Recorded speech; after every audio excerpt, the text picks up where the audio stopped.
I did play guitar. I was in bands and stuff like that and was around a music scene of some sort. And the loyalty in bands, I had loyal band members that were legitimately loyal people. Right.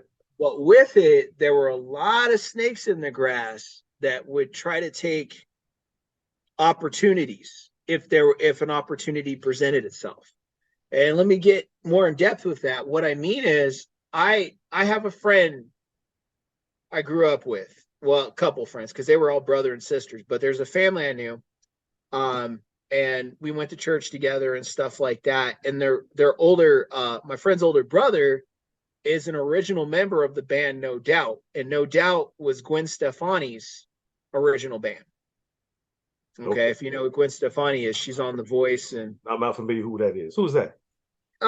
She's I've heard the name, but that's not my genre. She's married to that Blake Shelton guy on What genre that. of music? She's kind of does like a weird hip hop thing. I've heard of it, but at the time they were like more of a ska alternative band. Okay. But then when she went solo, she started making anything personal about that. But go ahead. Yeah. If I mention it, people know who she is. She's huge. She's on TV right now with The Voice and all that stuff as a host guest, and she's married to Blake Shelton, the country guy. So, my friend's brother was an original member of her band she's known for, which is No Doubt. Okay, and I know the brother, very, very well. Like he knows me, I know him like the back of my hand. We grew up around each other, even though he was older. I was always, over the house, and I knew him very well. And, as I got older and started playing in bands, things like that, I got to be around a little bit of the music scene that he showed me. Right. So he was involved with them, bands like The Offspring, a couple other different bands that were very high marketed platinum album level artist people. Okay. Mm-hmm.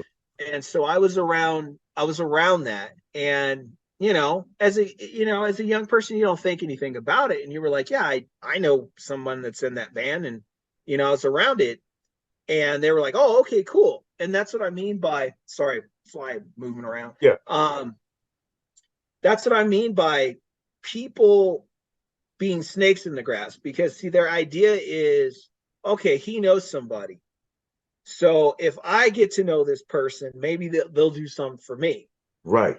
Right. So they'll play in the band, they'll get around you, you guys will do stuff, and then they want to they're asking a lot of questions because they want to meet him, right? They want to get to him. Well, I didn't allow people to get to him unless I wanted, that to happen. And people like that, I was like, no, I don't really want them around, him.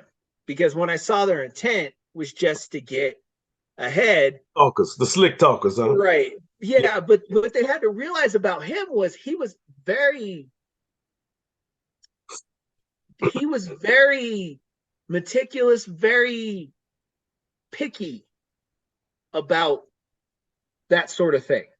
Right. So, I mean, even if they got to him, he's going to be very picky. Like, he'll listen to the demo or whatever you have, but, because I brought him people's stuff and he's very a certain way. Right. And he'll be like, I don't think this is anything I would take to somebody. He was very much like that. Right. I wouldn't take that album to anybody. I wouldn't take that album to. Hold on. Okay. Never mind. I got it. So I would never take that album to anybody. I don't think it's great or it's all right. Mm-hmm. He wasn't a real quick guy to go, oh man, that's great, I'm going to pass this along. I'd never seen him pass along an album. Right. I'd give it to him. He'd tell me what he think about it. And that's about as far as it went. Right. So I had a lot of people upset because when I did pass along